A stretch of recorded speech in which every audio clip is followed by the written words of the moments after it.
ಈ ವ್ಯವಸ್ಥೆ ಅವ್ಯವಸ್ಥೆ ಆಗೋಕ್ಕೆ ಕಾರಣ ದೇಶದ ಪ್ರತಿಯೊಬ್ಬ ಜನರೂ. ಯಾಕಂದರೆ ನಾವು ಜವಾಬ್ದಾರಿ ತಗೊಂಡಿರೋದೇ ವ್ಯವಸ್ಥೆ ಇಷ್ಟು ಈ ಮಟ್ಟಕ್ಕೆ ಕೆಡ್ತಾ ಇರೋದು.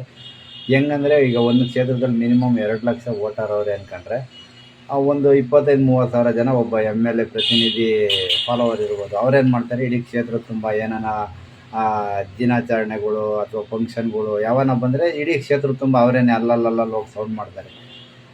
ಇನ್ನು 1,70,000 ಜನ ಏನಿದ್ದಾರೆ ಅವ್ರು ಸುಮ್ಮನೆ ಸೈಲೆಂಟಾಗಿ ಸುಮ್ಮನೆ ಯಾರೋ ಬಂದು ಬದಲಾವಣೆ ಮಾಡ್ತಾರೆ ಅಂತ ಮೂಢನಂಬಿಕೆಯಲ್ಲಿದ್ದಾರೆ. ಯಾರೂ ಬರೋಲ್ಲ. ಈ ಕ್ಷೇತ್ರದಲ್ಲಿರೋ 2 ಲಕ್ಷ ಜನಕ್ಕೂ ಬದಲಾವಣೆ ಬೇಕು. ಹಾಗಾಗಿ ಈ ಬದಲಾವಣೆ ಬೇಕಂದರೆ ನಾವು ಸಮಸ್ಯೆಗಳನ್ನ ಬಿಟ್ಟು ಪರಿಹಾರಗಳನ್ನ ಹುಡುಕಬೇಕು.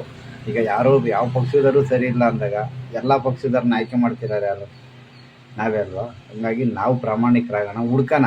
ನೀವು ಈ ಮೀಡಿಯೇಟ್ರುಗಳ್ನ ಬಿಡಿ, ಸೆಂಟ್ರಲ್ ಬಂದು ಕಾರ್ಯಕರ್ತರುಗಳು, ರಾಜ್ಯಾಧ್ಯಕ್ಷ, ಜಿಲ್ಲಾಧ್ಯಕ್ಷ ಅಂತ ಬರ್ತಾರಲ್ಲ, ಅವ್ರನ್ನೆಲ್ಲ ಸೈಡ್ಗೆ ಇಟ್ಟು ನೇರವಾಗಿ ನಿಮ್ಗೆ ಯಾರಾದರೂ ಕ್ಯಾಂಡಿಡೇಟ್ MLA ಡೈರೆಕ್ಟಾಗಿ ಸಿಕ್ಕಿ ನಿಮ್ಮ ಹತ್ರ ಮಾತಾಡಿದ್ರೆ ಅವ್ರ ಹತ್ರ ಒಂದು ಅಗ್ರಿಮೆಂಟು, ನೋಡಪ್ಪ ಸಂಬಳಕ್ಕೆ ಕೆಲಸ ಮಾಡ್ತೀನಿ, ಜನಗಳು ಹೇಳಿದ್ದೇ ಕೆಲಸ ಮಾಡ್ತೀನಿ, ಜನಗಳು ದುಡ್ಡು ಲೆಕ್ಕ ಕೊಡ್ತೀನಿ, ಮತ್ತು ಒಂದು ರೈಟ್ ಟು ರೀಕಾಲು, ಒಂದು ಸಿಂಪಲ್ಲಾಗಿ 6 ತಿಂಗಳಿಗೆ ಒಂದು ವೋಟಿಂಗ್ ಥರ ಕೊಡ್ತೀನಪ್ಪ. ವೋಟಿಂಗ್ ಅಂದರೆ ಇವಾಗ ನಡೀತೈತಲ್ಲ ಎಲೆಕ್ಷನ್, ಇಷ್ಟೊಂದು ಖರ್ಚು ವೆಚ್ಚ ಇರೋಲ್ಲ.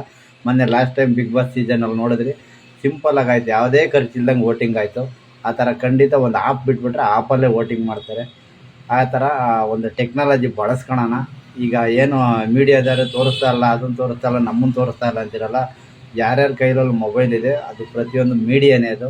ಅದನ್ನು ನೀವು ಒಳ್ಳೆದು ಬಳಸ್ಕೊಂಡಿದ್ದೀರ ಅಂದರೆ ಖಂಡಿತ ಇದೆಲ್ಲನೂ ಒಬ್ಬೊಬ್ರು ನಾವೇ ಜನಗಳೆಲ್ಲ ಒಂದಾಗ್ತಾ ಹೋಗ್ಬೇಕು, ವಿಚಾರಗಳ್ನ ತಿಳ್ಕೊತ ಹೋಗ್ಬೇಕು. ರಾಜಕೀಯ ಸರಿ ಇಲ್ದಂಗೆ ಮಾಡಿರೋರು ನಾವೇ. ರಾಜಕೀಯನ ಸರಿ ಮಾಡ್ಬೋದು ನಾವು, ಜನಗಳು ಪ್ರಾಮಾಣಿಕರಾದರೆ.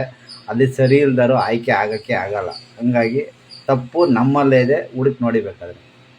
ಪ್ರಜೆಗಳಿಂದ ಪ್ರಜಾಕೀಯ, ಪ್ರಜೆಗಳಿಗಾಗಿ ಪ್ರಜಾಕೀಯ, ಪ್ರಜೆಗಳಿಗೋಸ್ಕರ ಪ್ರಜಾಕೀಯ, ಮಟ್ಟ ಹಾಕಲು ರಾಜಕೀಯ, ನಮ್ಮಿಂದ ನಮಗಾಗಿ